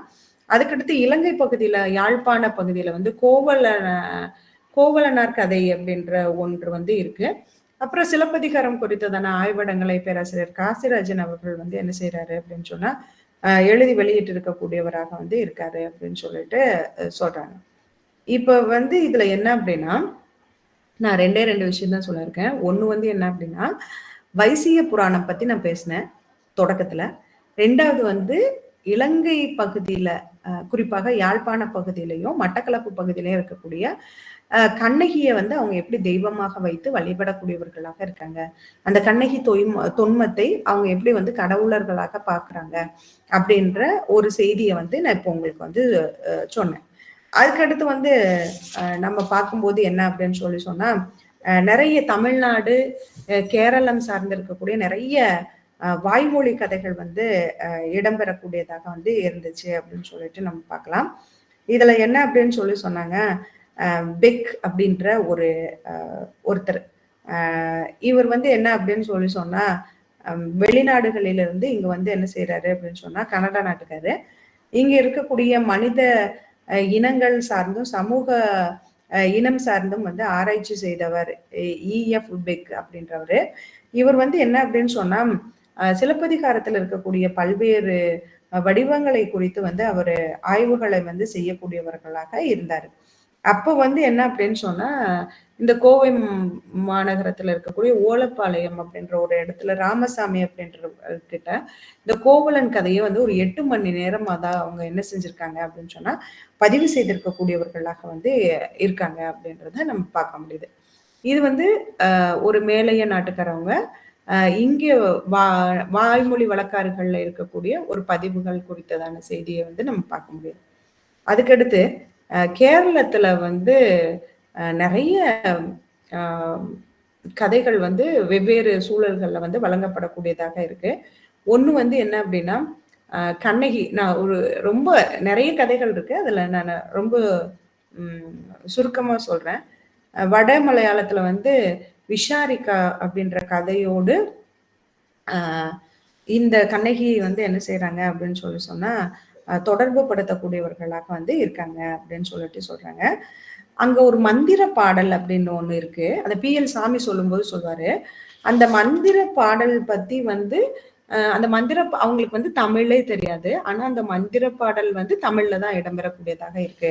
அந்த மந்திர பாடல்ல கண்ணகி குறித்ததான செய்திகள் வந்து இடம்பெறக்கூடியதாக இருக்கு அப்படின்றத சொல்றாங்க. அந்த பாடல் நான் சொல்றேன். ஆதி முதலாய் காவேரி பூம்பட்டினத்து ஆயிரவர் வங்கிசத்தில் அரிய கண்ணகை அம்மன் ஆகவேதான் பிறந்து அதி ரூபமான பொழுது தீதிலால் கோவலருடன் பாரியாளாகவும் சிறிது காலம் சென்ற பின் திங்கள் முகமாய் வந்து தனிக்காக மதுரையில் சிலம்பு கூறினாள் ஆளின் நீதி அரசன் என்றான் பாண்டியன் வாசரில் நிகரியற்ற மலுவரசனாம் நித்தின புறங்கவே பாண்டியன் நாடு ஒத்தனி நீராய் எரித்த சோதி ஆதி காலத்திலும் மகிமையாய் நீ வந்து அதிசயம் ஆரறிவாரோ ஆனைக்குளம் வளர் பகவதி அம்மே ஆனந்த மகமாயே. இது வந்து ஒரு பாடல். இந்த பாடல் வந்து அவங்க என்ன சொல்றாங்க அப்படின்னு சொன்னா, அவங்களுக்கு தமிழே தெரியாட்டி கூட ஆனா இந்த பாடலை வந்து தமிழ்ல தான் வந்து அவங்க பாடக்கூடியவர்களாக வந்து இருப்பாங்க அப்படின்றத வந்து சொல்றாங்க. அதுக்கடுத்து வந்து இன்னும் நிறைய மங்களூர் பகுதிகள்லையும் நிறைய கண்ணகி குறித்ததான கதையாடல்கள் வந்து இடம்பெறக்கூடியதாக இருக்கு. இது குறித்து KKN குரூப் அப்படின்றவர் வந்து என்ன செய்யறாரு அப்படின்னு சொன்னா, கேரள நாட்டார் பாடல்களில் வந்து கண்ணகி குறித்ததான ஆய்வுகளை வந்து நிகழ்த்தக்கூடியவராக வந்து இருக்காரு அப்படின்றத நம்ம பார்க்கலாம். அதே மாதிரி கேரளால ஸ்ரீகுரும்பா, பத்ரகாளி, நல்லம்மா, மணிமங்கா, அதே மாதிரி பகவதி, இது மாதிரி துர்க்கை, மாரியம்மா, நாககாளி இப்படி பல்வேறு தெய்வங்களோட அவங்கள வந்து என்ன செய்யறாங்க அப்படின்னு சொன்னா தொடர்பு படுத்தி பார்க்கக்கூடிய ஒரு நிலை அப்படின்றது வந்து இருக்கு அப்படின்றத நம்ம பார்க்க முடியுது. இதுல ஒவ்வொரு ஏரியாவுக்கும் ஒவ்வொரு மாதிரியான கதையை வந்து கட்டமைக்கக்கூடியவர்களாக வந்து இருக்காங்க அப்படின்றத நம்ம பார்க்கலாம். இப்ப பாத்தீங்கன்னாக்க கொல்லத்துல வந்து ஒரு கதை வந்து கட்டமைக்கிறாங்க. அதுல வந்து வடகொள்ளத்தினுடைய அரசன் மகன், தென்கொள்ளத்தினுடைய அரசன் மகள், இவங்க 2 பேருக்குமான அந்த வாழ்க்கை நிகழ்வுகளை வந்து பேசி அத கண்ணகி அப்படின்ற கதையோட வந்து தொடர்பு படுத்தக்கூடியவர்களாக இருக்காங்க அப்படின்றத பார்க்கலாம். அதுக்கு பின்னாடி வந்து அதுல வந்து இந்த அரசனினுடைய மகள் வந்து என்ன பண்றா அப்படின்னு சொன்னா, கோபம் கொண்டு தன்னுடைய கணவன் கொலை செய்யப்பட்டான் அப்படின்னு சொல்லிட்டு அவ வந்து போய் அங்க இருக்கக்கூடியவங்களை எல்லாத்தையுமே அடிக்கக்கூடியவளாக இருக்கா அப்படின்னு சொல்றாங்க. வதம் செய்யக்கூடியவளாக இருக்கின்றாள். அதுல பாண்டிய மன்னனுடைய தலையை வெட்டி தாரகாசுரன் தலைக்கு அருகில கொண்டு போய் அவ வைக்கிறா. அப்ப அவ வந்து காளியினுடைய ஒரு வடிவமாக, கொற்றவையினுடைய ஒரு வடிவமாக பார்க்கப்படக்கூடியவளாக இருக்கா அப்படின்றத சொல்றாங்க. அதுக்கடுத்து வடகேரள பகுதியில சிலம்பு கதா அப்படின்ற ஒரு பகுதியிலையும் அவங்க வந்து என்ன பண்றாங்க அப்படின்னு சொன்னா, தீயர் அப்படின்ற ஒரு சமூகம் இருக்கு. அவங்க குறும்பா அப்படின்ற கடவுளினுடைய வழிபாட்டோடு இந்த கண்ணகியை வந்து என்ன செய்யறாங்க அப்படின்னு சொன்னா தொடர்பு படுத்தக்கூடியவர்களாக வந்து இருக்காங்க அப்படின்றத நம்ம பார்க்க முடியுது. இதுல வந்து என்ன அப்படின்னு சொன்னா, இந்த கண்ணகி கதைக்கு முன்பு ஒற்றை முயற்சியினுடைய ஒரு கதை அப்படின்றது வந்து வழங்கப்பட்டு இருக்கலாம் அப்படின்றது ஆய்வாளர்களினுடைய கருத்தாக வந்து இருக்கு. இதுல வந்து என்ன அப்படின்னு சொன்னா, இந்த கேரளாவாக இருக்கட்டும் அல்லது தமிழ்நாடுகளாக இருக்கட்டும், தமிழ்நாட்டு பகுதிகளாக இருக்கட்டும், இந்த கண்ணகி குறித்ததான ஒரு வழக்காறு சார்ந்து இருக்கக்கூடிய கதையாடல்கள் எல்லாமே கண்ணகி அப்படின்ற ஒரு பொண்ணை எதோடு தொடர்பு படுத்தக்கூடியவர்களாக இருக்காங்க அப்படின்னு சொன்னா தெய்வத்தோடு தொடர்பு படுத்தக்கூடியவர்களாக இருக்காங்க. குறிப்பாக கொற்றவை, பகவதி, காளி, இந்த 3 தெய்வங்களோட தொடர்பு படுத்தக்கூடியவர்களாக இருக்காங்க. இப்ப உங்களுக்கே தெரியும், நம்ம சாதாரணமான வழக்காறுகள்ல இப்ப நம்ம கிராமங்கள்லன்னு வச்சுக்கோங்களேன், கிராமங்கள்ல வந்து நம்ம என்ன சொல்வோம், ஒரு இயல்பு நிலைக்கு அப்பாற்பட்ட ஒருத்தருக வந்து நம்ம என்ன செய்யறோம் அப்படின்னு சொன்னா கடவுளாக பார்க்கப்படக்கூடிய இருக்கு. இயற்கைக்கு அப்பாற்பட்ட ஒரு செயலை செய்யக்கூடியவர்கள் அல்லது இயற்கைக்கு மாறாக நம்ம சொல்ல முடியாது, இயற்கையை தாண்டிய அல்லது இயல்பை தாண்டிய ஒரு செயலை செய்யக்கூடியவர்களை வந்து நம்ம என்ன செய்யறோம் அப்படின்னு சொன்னா கடவுளாக பார்க்கின்றோம் அப்படின்ற ஒரு நிலைப்பாட்டுல அவங்களுக்கு வந்து கண்டிப்பா அவங்க யாரை பார்த்திருப்பாங்கன்னா துர்க்கையை பார்த்திருப்பாங்க, அவங்க வந்து காளியை பார்த்திருப்பாங்க, அதாவது அவங்களுடைய கேட்டிருப்பாங்கல்ல, பார்த்திருப்பாங்கன்ற ஒரு பொருண்மை என்னவாக இருக்கு அப்படின்னா கேட்டிருப்பாங்கல்ல, பத்ரகாளி அப்படின்றவ இப்படி இருப்பா, காளின்றவ இப்படி இருப்பா, கொற்றவைன்றவ இப்படி இருப்பா, பகவதின்றவ இப்படி இருப்பா, மாரின்றவ இப்படி இருப்பா, சூழின்றவ இப்படி இருப்பா, நீலின்றவ இப்படி இருப்பா அப்படின்லாம் வந்து சொல்லியிருப்பாங்க இல்லையா. அப்ப இந்த நீலியை கூட கண்ணகியோடு தொடர்பு படுத்தக்கூடியவர்களாக இருப்பாங்க. அப்ப இது எல்லாமே பார்க்கும்போது இது என்னவாக இருக்கு அப்படின்னு சொன்னா கண்ணகி அப்படின்ற ஒரு பெண் என்னவாக பார்க்கப்படக்கூடியவளாக இருக்கா அப்படின்னா நாட்டார் வழக்காட்சியல்ல அவ ஒரு பெண் தெய்வமாக பார்க்கப்படக்கூடியவளாக இருக்கா. அந்த பெண் தெய்வங்கள் வந்து யாராக இருக்கின்றது அப்படின்னா, இப்ப கோபத்தினுடைய ஒரு வெகுளியினுடைய உச்சத்தில் இருக்கக்கூடிய தெய்வங்கள் எல்லாமே இந்த கண்ணகியோடு தொடர்பு படுத்தக்கூடியவர்களாக இருக்காங்க. ஏன்னா நமக்குதான் கண்ணகி கதை வந்து ஏற்கனவே தெரிஞ்சிருக்கல. எல்லா கண்ணகி கதையிலையும் அவ தன்னுடைய கணவன் வந்து என்ன செய்யப்படுறான் அப்படின்னு சொன்னா தண்டிக்கப்படக்கூடிய ஒரு சூழல்ல கணவனுக்காக அவ வந்து என்ன பண்றா அப்படின்னு சொன்னா ஆவேசமா வந்து அவ என்ன பண்றா அப்படின்னு சொன்னா போய் அங்க வந்து இருக்கக்கூடியவர்களை அழிக்கக்கூடியவளாக இருக்கா. அப்ப அது யாருக்கு இணையாக பேசப்படுது? இப்ப வந்து நம்ம பார்த்திருப்போம்ல, டிவில பார்த்திருப்போம், அல்லது வந்து நிறைய தொடர்கள்லாம் இப்ப வருது, புராண கதைகளினுடைய தொடர்கள்லாம் வரும்போது அதுல நீங்க பாப்பீங்க இல்லையா, ஒரு பார்வதி தேவியோ அல்லது ஒரு சிவபெருமானோ, நம்ம இந்த இடத்துல சிவபெருமான பேச வேணாம், நம்ம பார்வதி தேவியவே எடுத்துக்கிறோம்னு வச்சுக்கோங்க. பார்வதி தேவி என்ன பண்ணுவாங்க அப்படின்னு சொன்னா அவங்க கோப கனல்ல, நான் கூட ஏதோ ஒரு தொடர்ல பார்த்தேன், அவங்க ரொம்ப கோபமா போயிட்டு எல்லாரையும் அழிக்கிறதுக்காக போவாங்க. அப்ப வந்து அவளுடைய கோபத்தை இந்த உலகம் தாங்காது அப்படின்னு சொல்லிட்டு அதில் நடிக்கக்கூடிய அந்த சிவபெருமானாக நடிக்கக்கூடியவர் போய் வந்து ஊட விழுந்துருவாரு. அவரை மிதிச்சுட்டு அந்த அம்மா வந்து போக முடியாது அப்படின்ற மாதிரி ஒரு காட்சிப்படுத்திருப்பாங்கன்னு வச்சுக்கோங்களேன். நான் அதுக்காக தான் சொல்றேன், ஒரு வெகுளியினுடைய ஒரு உச்சத்தில் இருக்கக்கூடிய ஒரு பெண்ணை இங்க என்னவாக கட்டமைக்கிறாங்க அப்படின்னு சொன்னா அவளுக்கு நிகராக, இப்ப காளிக்கு நிகராக இருக்கக்கூடிய ஒரு பெண்ணாக கண்ணகியை வந்து கட்டமைக்கக்கூடியவர்களாக இருக்காங்க அப்படின்றத பார்க்கலாம். இப்ப இவங்க கட்டமைச்சதற்கான ஒரு காரணமும் சொல்லுவாங்க. என்ன அப்படின்னா, நான் அந்த அரசன் மகள் அவங்கள பத்தி பேசினேன் இல்லையா, அதுல என்ன அப்படின்னா அந்த பொண்ணை கல்யாணம் பண்ணணும்னே அவன் வந்து விட்டுட்டு வந்து என்ன செஞ்சிருவான் அப்படின்னு சொன்னா வெளில போயிடுவான். அப்ப வந்து அந்த பெண்ணுக்கும் அவளை வந்து ஒரு உயர்நிலையில ஒரு கடவுளா பார்க்கும்போது அந்த பெண்ணுக்கும் ஆணுக்குமான ஒரு உறவு நிலைகள்லயே அவங்க வந்து ஒரு கணவன் மனைவின்னு சும்மா பேரளவுல இருக்காங்களே தவிர அவங்க ஒரு கணவன் மனைவி இல்லை அப்படின்றத வந்து அதுல வந்து சுட்டி காட்டக்கூடியவர்களாக வந்து இருப்பாங்க அப்படின்றது இருக்கு. நான் அதை எப்படி பாக்குறேன் அப்படின்னா, ஒரு கிராமப்புறம் சார்ந்திருக்கக்கூடிய ஒரு நாட்டார் வழக்காட்சியல்ல பல்வேறு ஒவ்வொரு இடத்துக்கு இடம் வந்து என்ன செய்யும் அப்படின்னு சொன்னா பண்பாடும் பழக்க வழக்கங்களும் அதே மாதிரி சடங்கு முறைகளும் எல்லாமே வந்து மாறுபடக்கூடிய ஒரு தன்மையில எல்லாரும் பார்க்கக்கூடிய கடவுளர்களை இவங்க என்ன பண்ணிருக்காங்கன்னா வழக்காறுல அது தொடர்பான அதே ஒரு குணநலனுடைய அல்ல அதே ஒரு பண்பு நலனுடைய அல்லது ஒரு எதிர்த்து கேள்வி கேட்கக்கூடிய ஒரு பெண்ணுக்காக அவங்க என்ன செய்யறாங்க அப்படின்னு சொன்னா கட்டமைக்கக்கூடியவர் அல்லது அழிவுக்கு உட்படுத்தக்கூடிய ஒரு பெண்ணுக்காக வந்து அதை வந்து பொருத்தி பார்க்கக்கூடிய ஒரு நிலைப்பாடுகள் அப்படின்றது வந்து இருக்கு. அதனாலதான் கண்ணகியை வந்து என்னவா பாக்குறாங்க அப்படின்னா தெய்வமாக பாக்குறாங்க. இதை நீங்க ஒரு பெண்ணிய நிலையில அல்லது ஒரு உளவியல் நிலையில நீங்க பாத்தீங்க அப்படின்னு சொன்னா இப்ப வந்து என்ன அப்படின்னு சொன்னா ஒரு அடைக்க வைக்கப்பட்டிருக்கக்கூடிய அல்லது வந்து ஒரு எல்லாத்துக்கும் வந்து ஒரு என்னது ஒரு ரொம்ப கட்டுப்பாட்டு நிலையில் இருக்கக்கூடிய ஒரு பெண்ணுக்கு வந்து ஒரு எதிர்த்து கேள்வி கேட்கக்கூடிய ஒரு பெண் வந்து என்னவாக தெரிவா அப்படின்னு சொன்னா மாறுபட்ட ஒரு சூழல்ல வந்து தெரியக்கூடியவளாக இருப்பான்.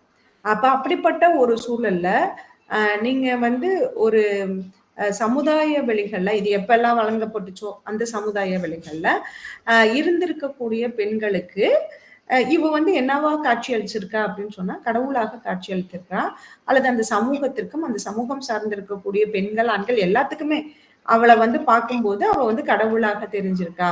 அதனாலதான் அவளை வந்து என்ன செஞ்சிருக்காங்க அப்படின்னா கடவுளாக பார்க்கப்படக்கூடிய ஒரு சூழல். பெரும்பாலும் வந்து கேரள பகுதிகளில் கண்ணகி என்பவள் தெய்வ வழிபாட்டு நிலைக்கு வந்து உட்படுத்தப்படக்கூடியவங்களாக இருக்காங்க. மங்களாதேவி கோயில் தெரியும். அப்புறம் நமக்கு நிறைய சடங்கு முறைகள் கண்ணகி சார்ந்திருக்கக்கூடிய சடங்கு முறைகள் வந்து பேசப்படக்கூடிய ஒரு சூழல் அப்படின்றது இருக்கு அப்படின்றத நம்ம பார்க்க முடியுது. அதுக்கடுத்து நீங்க பனுவலுக்கு வந்துட்டீங்கன்னாக்கோ, நான் பனுவல்ல ஏற்கனவே ஒண்ணுதான் உங்ககிட்ட சொல்லியிருக்கேன். வைசியா புராணத்துல வந்து என்ன கதைகள் வந்து இருக்கு அப்படின்றத பத்தி நான் பேசுனேன். இப்ப வைசிய புராணம் தாண்டி வேற ஏதாவது இருக்கா அப்படின்னு சொன்னா புகழேந்தி புலவரினுடைய கோவிலன் கதைப்பாடல் ஒரு பகுதி. அந்த கோவிலன் கதைப்பாடல்லையும் இந்த வைசியா புராணத்தில் சொல்லப்பட்டிருக்கக்கூடிய ஒத்த தன்மையுடைய சில பகுதிகள் வந்து என்ன செய்யும் அப்படின்னு சொன்னா இடம்பெறக்கூடியதாக இருக்கும் அப்படின்றத நம்ம பார்க்கணும். இந்த கோவிலன் கதைப்பாடல்களுக்கு அடுத்து நீங்க பாத்தீங்கன்னாக்கோ சங்கரதாச சுவாமிகள் வந்து என்ன அப்படின்னா இந்த கோவலனினுடைய ஒரு நாடகத்தை வந்து அவர் வந்து என்ன செஞ்சிருப்பாரு அப்படின்னு சொன்னா கோவலன் சேத்திரம் அப்படின்ற ஒரு நாடகத்தை வந்து ஏற்றிருக்கக்கூடியவராக இருப்பார். அதுக்கடுத்து வந்து சிலப்பதிகாரம் நாடக காப்பியம் அப்படின்னு சொல்லிட்டு கலைஞர் அவர்கள் வந்து ஒரு நூலினை உருவாக்கி இருக்கக்கூடியவர்களாக இருக்காங்க. அப்புறம் கண்ணகி புரட்சி காப்பியம், அப்புறம் பூம்புகார், கண்ணகி, இது மாதிரியான நிறைய நமக்கு வந்து வந்துடுச்சு அப்படின்றது இருக்கு. அதே மாதிரி புது கவிதைகளாக இருக்கட்டும், நாவல்களாக இருக்கட்டும், சிறுகதையாக இருக்கட்டும், எல்லா புனைவுகள்லையும் கண்ணகியினுடைய தொன்ம குறியீடுகள் வந்து பயன்படுத்தப்படக்கூடியதாக வந்து இருக்கு. அவங்கள வந்து கண்டிப்பா வந்து பேசுறாங்க, இலக்கியங்கள்லையும் அவங்கள வந்து பேசக்கூடியவர்களாக இருக்காங்க அப்படின்றத நம்ம பார்க்கிறோம். ஆனா இந்த பணுவல் பத்தி நான் பேசிட்டு இருக்கும்போது நான் சொல்லியிருக்கக்கூடிய பணுவல்கள் எல்லாமே சிலப்பதிகார காலகட்டத்திற்கு பின்னாடி வந்திருக்கக்கூடிய பணுவல்கள். இப்ப இந்த பணுவல்கள் எல்லாமே கண்டிப்பா ஒரு அரும்பரத உரைக்காரரினுடைய உரையவோ அல்லது வந்து ஒரு அடியாருக்கு நல்லாரினுடைய உரையையோ வாசிக்காம கண்டிப்பா இவங்கனால வந்து என்ன செஞ்சிருக்க முடியாது அப்படின்னா ஒரு இலக்கிய படைப்பினை வந்து கொடுத்திருக்க முடியாது அப்படின்றதுதான் நமக்கு இருக்கு. அப்ப அவங்க கண்டிப்பா சிலப்பதிகாரத்தையும் வாசிச்சிருப்பாங்க, மணிமேகலையும் வாசிச்சிருப்பாங்க. அப்ப அந்த சிலப்பதிகாரத்தையும் மணிமேகலையிலும் சொல்லப்பட்டிருக்கக்கூடிய கதைகளை ஒரு என்னது ஒரு நாட்டார் வழக்காட்சியலுக்கு தகுந்த மாதிரியான கதைகளாக அவங்க கட்டமைச்சு அதை வந்து காலந்தோறும் வந்து என்ன செய்யறாங்க அப்படின்னா சூழலுக்கு தகுந்த மாதிரி பண்பாடுக்கும் பழக்க வழக்கங்களுக்கும் சடங்கு முறைகளுக்கும் தகுந்த மாதிரி அந்த கதையாடல்களை வந்து என்ன செய்யறாங்க அப்படின்னு சொன்னா மாற்றி மாற்றி என்னது கதைகள் வந்து சொல்லப்படக்கூடியதாக வந்து இருக்கு அப்படின்றத நம்ம பார்க்க முடியுது. இப்ப நீங்க பாத்தீங்கன்னாக்கும் இது புதியதான ஒரு விஷயம் எல்லாம் கிடையவே கிடையாது. அதே மாதிரி இந்த சிலப்பதிகாரம் குறித்ததான தெருக்கூத்துக்களை பத்தி ஒப்பாய்வு முத்துசண்முகமும் அறிவு நம்பி அவர்களும் வந்து பேராசிரியர்கள் 2 பேரும் அவங்க 2 பேரும் வந்து என்ன பண்ணிருக்காங்க அப்படின்னு சொன்னா ஒப்பாய்வு செய்திருக்கக்கூடியவர்களாக இருக்காங்க. அதே மாதிரி கண்ணகி குறித்ததான கிராமிய கதையாடல்களையும் வந்து என்ன செய்றாங்க அப்படின்னு சொன்னா கதையாடல்கள் குறித்ததான ஆய்வுகளும் வந்து நிறைய வெளிவரக்கூடியதாக இருக்கு. அப்புறம் உங்களுக்கு தெரிஞ்ச எல்லாருக்கும் தெரிஞ்ச ஒரு விஷயம்தான் என்ன அப்படின்னா, சிலப்பதிகாரத்துல நாட்டுப்புற கூறுகள் அதிகமாக இருக்கு. நாட்டார் வழக்காட்சியலுக்கான நிறைய கூறுகள் வந்து இடம்பெறக்கூடியதாக இருக்கு. அதுக்கு நம்ம குறிப்பாக காணல் வரி, வேட்டுவ வரி, ஆய்ச்சியர் குறவை, குன்றக்குறவை போன்ற பகுதிகளையும், துன்ப மாலை, ஊர்சூல் வரி, வாழ்த்துக்கதை, அம்மானை வரி, கந்து வரி, ஊசல் வரி, வள்ளைப்பாட்டு, இது மாதிரியான நிறைய இடங்களை வந்து நம்ம சொல்லிக்கிட்டே வந்து போலாம். அப்ப ஒரு சிலப்பதிகாரம் ஒரு பணுவலாக இருந்தாலும் இந்த பணுவலும் நான் இதுக்கு பின்னாடி வந்த பணுவல்களுமே சொல்றேன். வைசியா புராணமாக இருந்தாலும் சரி, அல்லது வந்து புகழேந்தி புலவரினுடைய கோவிலன் கதைப்பாடல்களாக இருக்கட்டும், இது எல்லாமே வந்து ஒரு வழக்காறுகளினுடைய ஒரு தாக்கத்துல பணுவல்களாக வந்து உருவாக்கப்பட்டிருக்கக்கூடிய ஒன்றாக வந்து இருக்கு அப்படின்றத நம்ம பார்க்கலாம். நீங்க சிலப்பதிகாரத்துல வந்து சொல்லியிருப்பாங்க, அந்த குன்றக்குறவர்கள் வந்து என்ன பண்றாங்க அப்படின்னு சொன்னா காட்சி கதையில இதை பேசியிருப்பாங்க. குன்றக்குறவர்கள் வந்து என்ன செய்வாங்க அப்படின்னா சேரன் செங்குட்டுவனும் அதுக்கு பின்னாடி பார்த்தீங்கன்னாக்கும் சீத்தலை சாத்தனார் இவங்க எல்லாமே மலைவளம் காண்பதற்காக போயிருப்பாங்க. அப்போ அங்கே வந்து இது மாதிரியான ஒரு நிகழ்வு நடந்தது அப்படின்னு சொல்லி சீத்தலை சாத்தனார் கிட்ட சொல்லுவாங்க. சீத்தனை சாத்தனார் வந்து செங்குட்டுவன் கிட்ட அதை பற்றி ஒரு எக்ஸ்பிளனேஷன் விரிவாக வந்து விளக்கக்கூடியவராக இருப்பாரு அப்படின்றத நம்ம பார்க்க முடியுது. அப்ப வழக்காறுகள்ல பார்த்த நிகழ்வுகளை அல்லது கேட்ட நிகழ்வுகளை தொடர்ச்சியாக ஒரு மரபாக தொன்று தொட்டு வழங்கி வரக்கூடிய ஒரு நிலையில இதே மாதிரி ஒரு நாட்டார் வழக்காட்சியல்ல இருக்கக்கூடிய ஒரு நம்ம இன்னைக்கு கதை பாடல்கள், கதைகள், பாடல்கள், மீனவர் பாடல்கள், நடவு பாடல்கள், ஒப்பாரி பாடல்கள் இது குறித்ததான ஆய்வுகள்லாம் இருக்கு. எல்லாத்தையுமே நம்ம பதிவு செய்யக்கூடியவர்களாக இருக்கு. இப்ப அந்த மாதிரி வந்து என்ன செஞ்சிருக்காங்க அப்படின்னா, புகழேந்தி புலவரினுடைய கோவிலன் கதைப்பாடலுமே அது ஃபோக்கோட ஒரு நாட்டார் வழக்காட்சியலினுடைய ஒரு முழு தன்மையும் இருக்கும் அதுல.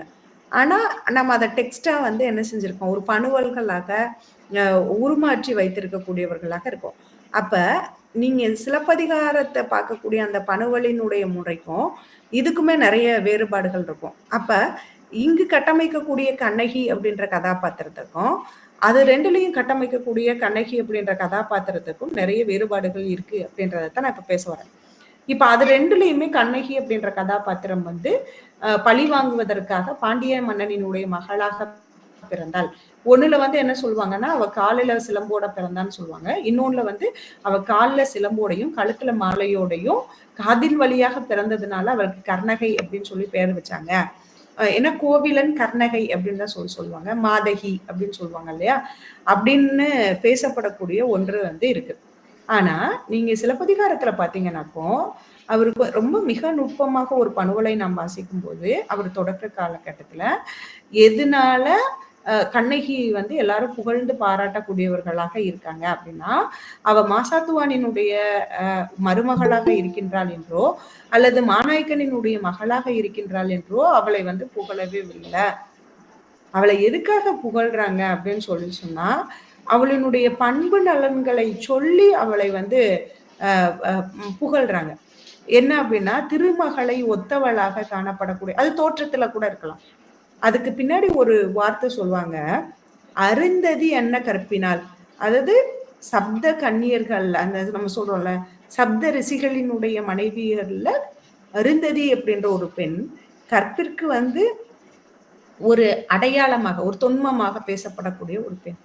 அந்த கற்பு கோட்பாட்டை ஒரு முன்னிலைப்படுத்திய இளங்கோவடிகள் அங்க வந்து என்ன சொல்றாரு அப்படின்னா கண்ணகி அப்படின்றவ அந்த அருந்ததிக்கு வந்து அருந்ததியினுடைய கற்பிற்கு வந்து மேலாக பேசப்படக்கூடியவளாக அல்லது அதுக்கு மேல வந்து அவளுடைய கற்புத்திறம் வந்து இருக்கக்கூடியதாக அவர் வந்து என்ன செய்யறாரு அப்படின்னா அப்படி தூவி விட்டுட்டு போறாரு. அதுக்கு பின்னாடி நீங்க மனையரம் படுத்த கதை பார்த்திருப்பீங்க. இப்ப நீங்க மனையரம் படுத்த கதை பார்த்துட்டோம்னா அதுல வந்து அவங்க 2 பேருக்குமான ஒரு கணவன் மனைவிக்கான ஒரு வாழ்வியலை வந்து அவங்க கட்டமைத்திருக்கக்கூடியவர்களாக வந்து இருப்பாங்க. அ க அந்த கோவலனுக்கும் ஒரு கண்ணகிக்குமான ஒரு உரையாடல். அந்த உரையாடல குறியா கட்டுரைன்னு நம்ம சொல்லுவோம் இல்லையா? அது எப்படி இருந்தது அப்படின்னு பார்க்கும்போது, இப்ப நீங்க கேரளாத்துல நான் சொன்னேன். கண்ணகிய வந்து தெய்வமா பார்த்தாங்க. அதுல வந்து கோவலனுக்கும் கண்ணகிக்கும் திருமணம் நடந்திருக்கும். அதுக்கு பின்னாடி அவன் போயிருப்பான். விட்டுட்டு அவள போயிருப்பான். அவன் வந்து ஒரு பத்தினி தெய்வமாக உருவாக்குவதற்கான ஒரு கதையாடலாக அந்த கதையாடல் இருந்துச்சு அப்படின்னு நான் சொன்னேன். ஆனா இங்க அவர் அப்படி பண்ணவே இல்ல. அவங்கள ஒரு சாதாரண மக்களா காமிக்கணும்னு தான் அவரு நினைக்கிறாரு. ஆனா சாதாரண மக்களா காமிச்ச ஒரு பெண்ணு, ஒரு குறிப்பிட்ட ஒரு சூழல்ல எப்படி ஒரு பெருந்தெய்வமாக வந்து அவரு முடிவு பண்ணிட்டாரு. அவள வந்து ஒரு பெருந்தெய்வ நிலைக்கு வந்து கொண்டு போகணும் அப்படின்றத முடிவு பண்ணிட்டு தான், அவர் வந்து என்ன செய்றாரு அப்படின்னு சொன்னா, இந்த கண்ணகி கதாபாத்திரத்தை வந்து நகர்த்தி செல்லக்கூடியவராக வந்து இருக்காரு அப்படின்றத நம்ம பார்க்கலாம். அதுக்கு பின்னாடி நீங்க பார்த்தீங்கன்னாக்கும், நமக்கு வந்து இந்திரவிழவூர் எடுத்த கதை, இப்படி வரிசையாக கதைகள் வந்துட்டே இருக்கு. அதுல வந்து கண்ணகியினுடைய மன உணர்வுகளை வந்து பேசிட்டே இருப்பாங்க. அ வண்ண அதுல கூட சொல்லுவாங்க. "வண்ணச்சீரடி மண்மகள் அறிந்திலள்." அந்த பொண்ணு வந்து அ எந்த ஒரு இடத்துலயும் வந்து அவ வந்து அங்கருந்து கிளம்பி மதுரைக்கு வரும்போது தான் இந்த வார்த்தைய சொல்லுவாங்க. அந்த பெண் வந்து ஒரு அ புற உலகம் அறியாத ஒரு பெண்ணாக வந்து காட்சிப்படுத்தப்படக்கூடியவளா, அமைதியான ஒரு பெண்ணாக காட்சிப்படுத்தப்படக்கூடியவளாக இருக்கா. அப்படியே மெதுவா அம் அ அதுதான் ஒரு கதையினுடைய நகர்வு, அல்லது ஒரு பாத்திரத்தினுடைய ஒரு நகர்வு.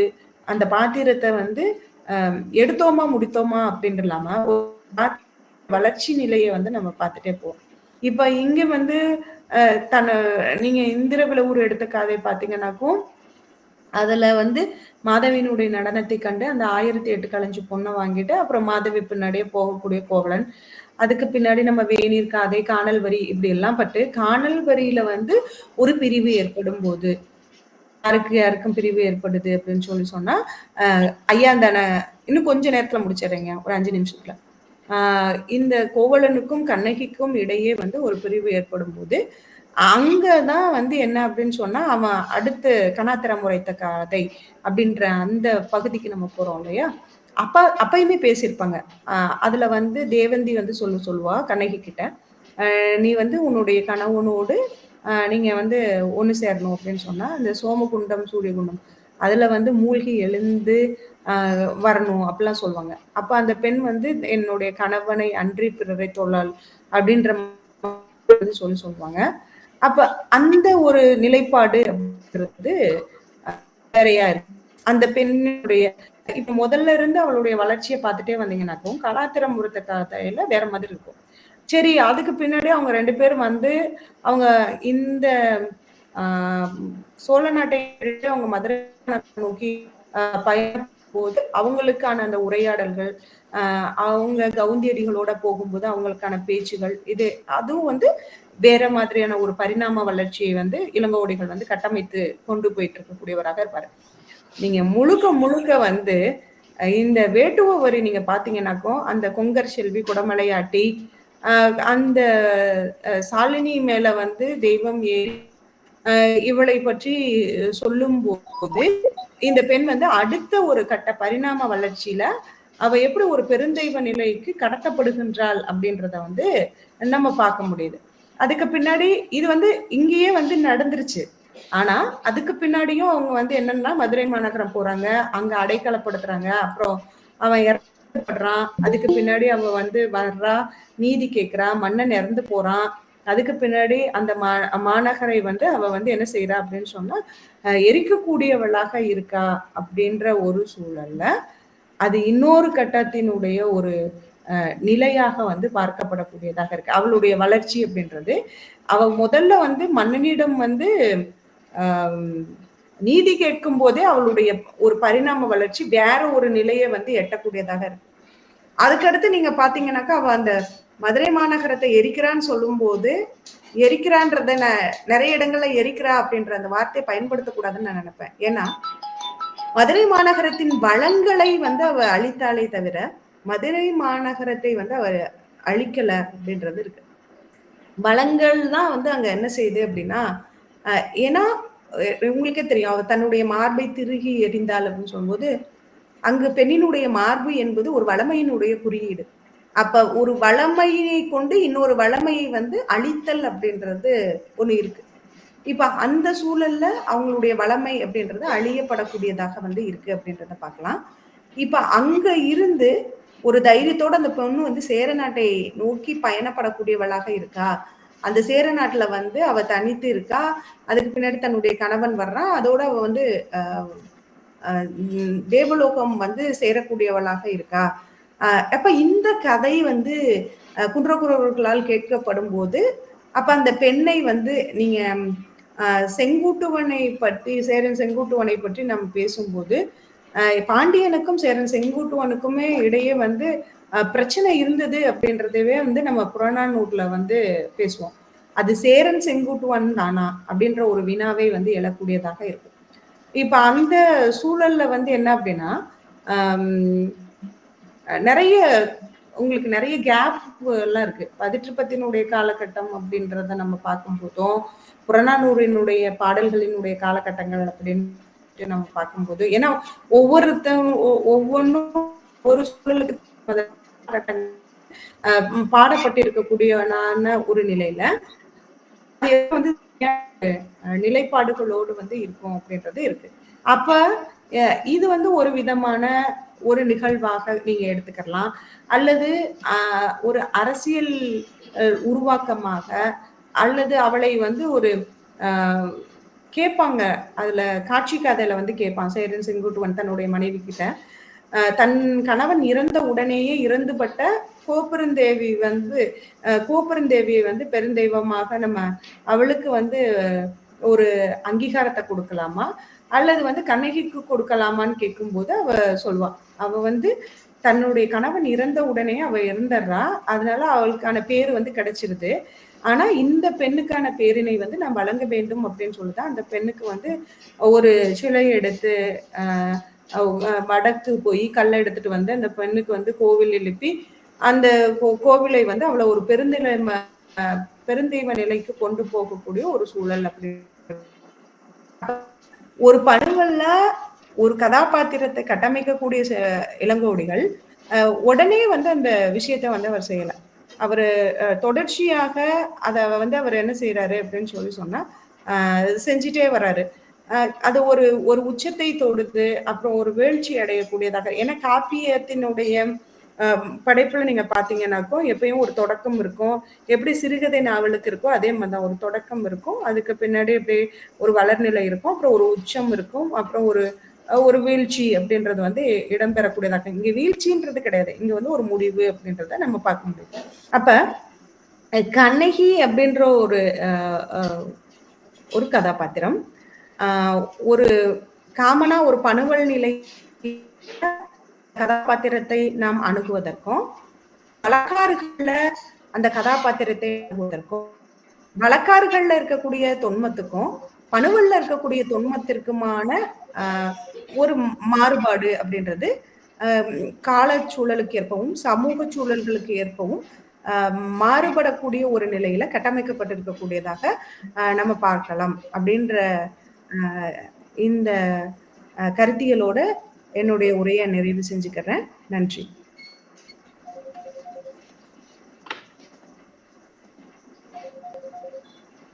அம்மா ரொம்ப மகிழ்ச்சிங்கம்மா.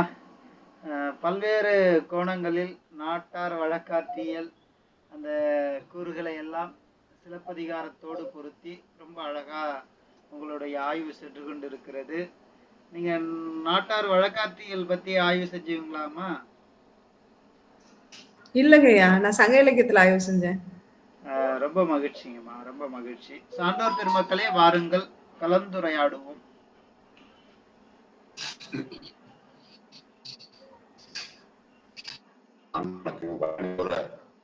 அடையணி தொடங்கி அடுத்த நிகழ்ச்சிக்கு செல்ல வேண்டும் அடிப்பு. அப்படியே வந்து தொன்மைதானே வருது. ஆனா அதுக்குள்ள வந்து உரையோடு புலர்ந்த பழமை மேற்றேதான். அதாவது முதல்ல நம்ம தெரிந்து கொள்ள வேண்டியது, இளங்கோடிகள் தமிழ் ஆழத்தை எந்த அளவுக்கு கண்டவரோ அந்த அளவுக்கு கண்டவர். காரணம் அவர் தொல்காப்பியம், சங்க இலக்கியம் படிச்சுட்ட பிறகுதான் அது அவருக்கு கிடைத்த அந்த முதல் நாணயம் இந்த நூற்பாவரோட தொன்மைதானே உரையோடு புணர்ந்த பழமை மேற்று. சங்க இலக்கியத்துல நற்றில ஒரு இடம் ஏதிலாளன் கவலை கவற்ற ஒருமுறை அறுத்த திருமாவுண்ணி பாட்டு இதெல்லாம் வச்சுட்டு அவரு முதல்ல என்ன பண்ணார், இந்த குறிக்கோளை சொல்லிட்டாரு. அரசியல் அரங்கூற்றாகும் உரைசால் பத்தினி உயர். இது வந்து தமிழகத்துக்கே உரிய தனித்தன்மை. Scarcity is due to lack of opportunity. சந்தர்ப்பத்தின் இழப்பே கற்பு என்பது மேல்நாட்டு. ஆனா இங்க வந்து கற்புடை பெண்டிரை வந்து தெய்வத்துக்கு மேலானவர்கள் என்ற நிலையை கொண்டு போவதற்காக ஒரு காப்பியத்தை ஏற்றுகின்ற கவிஞன் பெருங்காப்பிய நிலை பேசுங்காலை வாழ்த்துவர் அப்படி வந்து விரும்பிய சுவையும் நெருங்கிய பாவமும் கற்றோர் புனையும் பெற்றியது. அந்த வகையில மலைக்கட நாடு வளர்ப்பு எல்லாத்தையும் கொண்டு வந்து கூட்டி அந்த கதை தலைவிக்கு, அதாவது இது கண்ணகி புரட்சி காப்பின்னு எங்கள் மாநில புரட்சி கவி இருப்பாரு பாரதிதாசன். கண்ணகியை புரட்சி தலைவியாக நிறுத்த வேண்டும் என்பதற்காக அன்றைக்கே வந்து ஒரு கதை தலைவியாக, அதாவது உண்மையை சொல்ல போனா கோவலுக்கு ரெண்டாவது எப்படி வடமொழியில சீதாராமாயணம் தான் பேரு. இங்கதான் தமிழ்நாட்டில் தான் கம்பராமாயணம் ராமனுக்கு முக்கியத்துவம். ஆனா வட இதுல வந்து சீதாராமாயணம். அதே மாதிரி இளங்கோவடிகள் அதனாலதான் எடுப்பிலே திங்களை போற்றுதும் என்று கூறினார். காரணம் என்னன்னா, திங்களை போன்றவள் பெண்ணுக்கு முதலிடம் கொடுக்க வேண்டும் என்பதற்காக தான் மங்கள வாழ்த்து படல முதல் வெண்பா திங்களை போற்றுதும் நான் கண்ணகியை போற்றுகிறேன், நான் கண்ணகியை போற்றுகிறேன் தான் தொடங்குறார். அதாவது படிப்படியா எப்படி ராமன் தெய்வமாக உயர்கிறானோ அவனை வந்து ரெண்டு நிலையை காட்டு கடைசியில் என்ன பண்றாரு, கம்பேர் பண்ணி அவனை தெய்வமா மாத்திட்டாரு. அதே வகையில் இளங்கோவடிகளும் கண்ணகியும் அதாவது எப்படின்னா இந்த கற்பும் காமமும் நாற்பால் ஒழுக்கமும் மெல்லியற் பொறையும் நிறைய வள்ளி விருந்து பொறுதலும் சுற்றமுகளும் பிறவும் அன்ன கிரவோல் மாம்பல் என்று தொல்காப்பியர் சொன்ன அந்த